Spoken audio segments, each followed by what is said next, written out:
పెంపుడు జంతువు లేదా పక్షిని ఎలా కొనుగోలు చేయాలి? పూర్తి వివరాలకు చదవండి రేపటి సాక్షి దినపత్రిక. సార్ 10-15 నిమిషాలైంది ఈ కార్యక్రమం ప్రారంభమై. అటు కాంగ్రెస్ ఇటు బీఆర్ఎస్ ఇద్దరు మాట్లాడారు. నాకు వచ్చిన క్లారిటీ ఏంటంటే జీరో. వాళ్ళిద్దరూ మాట్లాడిన తర్వాత నాకు ఏమీ అర్థం కాలేదు. మీకేమన్నా అర్థమైందా? అర్థమయ్యేలా ప్రజలకు ఏమన్నా చెప్తారా ఈ విషయం పైన? స్వాతంత్ర పోరాటంలో ఆ రోజున ఈ జాతిని జాజ్వల్యమాన దిశగా మలుపు తిప్పేటువంటి ఒక మహోన్నత ఘట్టంలో పోరాట యోధులు వాళ్ళు ప్రాణత్యాగాలు చేశారు, ఆస్తులు పోగొట్టుకున్నారు, అనేక రకాలైన త్యాగాలు చేసినటువంటి ఆ దేశభక్తి ఆ తదనంతర కాలంలో ప్రభుత్వాలు ఏర్పడిన తర్వాత కూడా ఆ నైతికత, ఆ విలువలు అనేటువంటివి వాళ్ళలో ఉన్నాయి. ఉన్నప్పుడు ఏంటంటే వాళ్ళకి ఏ చిన్న అసౌకర్యం జరిగినా పార్టీలో కానీ పార్టీ దీని ఎవరైనా వేలెత్తి చూపించిన, ఉదాహరణకు చెప్పుకోవాలంటే లాల్ బహదూర్ శాస్త్రి గారు ఒక రైలు యాక్సిడెంట్ జరిగింది అనేటువంటి దాన్ని వేలెత్తి చూపిస్తే ఆయన వెంటనే పదవికి రాజీనామా చేశారు. సో వాళ్ళకు ఉన్నటువంటి నిబద్ధత, నైతికత ఇటువంటివి.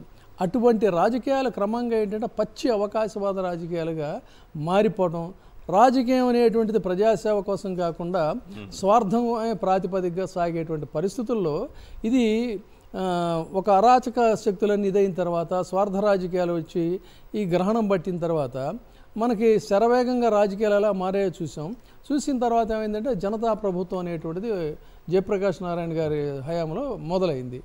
ఆ జనతా ప్రభుత్వం ఒక సంపూర్ణ విప్లవం అని చెప్పని ప్రజాస్వామ్యవాదులందరూ కూడా ఆహా ఓహోని జేజేలు కొట్టారు. కానీ చాలా స్వల్ప వ్యవధిలో ఇందులో కూడా పచ్చి అవకాశవాద శక్తులే ఉన్నాయనేటువంటి దీనికి అది 3 నాళ్ల ముచ్చటగా మొక్క చెక్కలైపోయిన పరిస్థితి.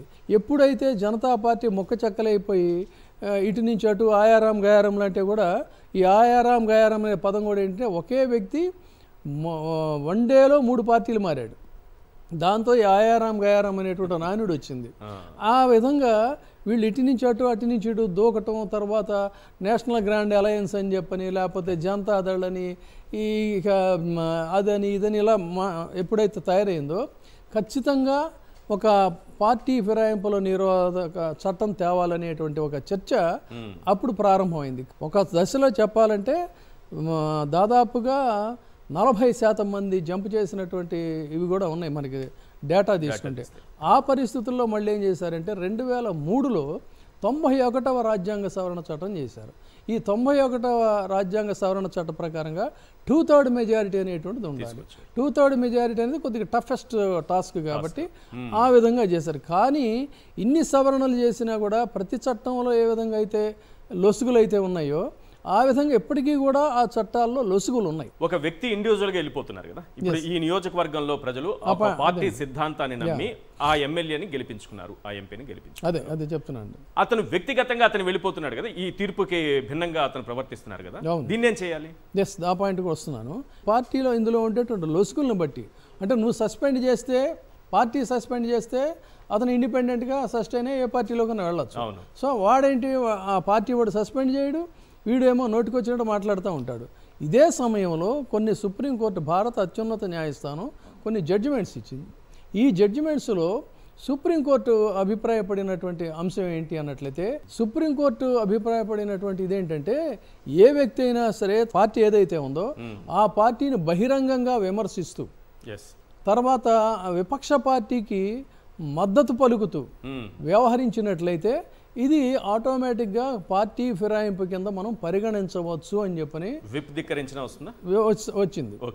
సో ఇది చాలా ఇంపార్టెంట్ ఇష్యూ అండి. దీనికి అనుసంధానంగా ప్రస్తావించాల్సిన అంశం ఇంకోటి ఏంటంటే, మీరు మర్యాదగా మా దాంట్లోకి వస్తారా, లేదంటే మొత్తం ప్రభుత్వాన్ని రద్దు చేసి రాష్ట్రపతి పాలన విధిస్తాం అనేటువంటి ఒక మొనోపాలిక్ స్టైల్ కూడా ఉంది. భారత రాజ్యాంగంలో ఇంత పెద్ద వ్యవస్థలో మనకి మిగతా ప్రజాస్వామ్య దేశాల్లో ఉన్నట్టుగా రీకాల్ అనేటువంటిది లేదు. ఆ రీకాల్ లేకపోవటం వల్ల వీళ్ళు ఇటువంటి పనికిమాలిన వేషాలు, పిచ్చి పిచ్చి వేషాలన్నీ వేస్తున్నారు. పార్లమెంటు ఒక బాడీని కాన్స్టిట్యూట్ చేయాలి, ఒక ట్రిబ్యునల్ని కాన్స్టిట్యూట్ చేయాలి. ఈ ట్రిబ్యునల్కి ఏంటంటే అటానమస్ ఇది ఇవ్వాలి. ఇచ్చినట్టయితే వాళ్ళు దీని మీద పరిశీలన చేసి వీడు కరెక్ట్ చేశాడా, రైట్ చేశాడా దాని మీద వాళ్ళు నిర్ణయాలు తీసుకోవాలి. అంటే ఏమవుతుంది, అక్కడ ప్రభుత్వాలు ఏవైతే ఉంటాయో అక్కడ ఆ ప్రభుత్వాల పెత్తనం అనేటువంటిది పోతుంది, అవకాశవాద రాజకీయాలుగా తావుండదు. అందుకని ఏంటంటే ఇలాంటి వాటికి ఇష్టపడరు. ఉదాహరణకు మనకి ఈ మహిళా బిల్లు ఉంది. ఏ ప్రభుత్వాలు మారినా కబుర్లు చెప్తారు కానీ మహిళా బిల్లు రాదు. ఆ విధంగానే ఫిరాయింపుల నిరోధక చట్టంలో లొసుగుల్ని సరిచేయచ్చు, కానీ ఎవడు అధికారంలో ఉంటే వాడు దానికి ఇష్టపడ్డాడు. రైట్.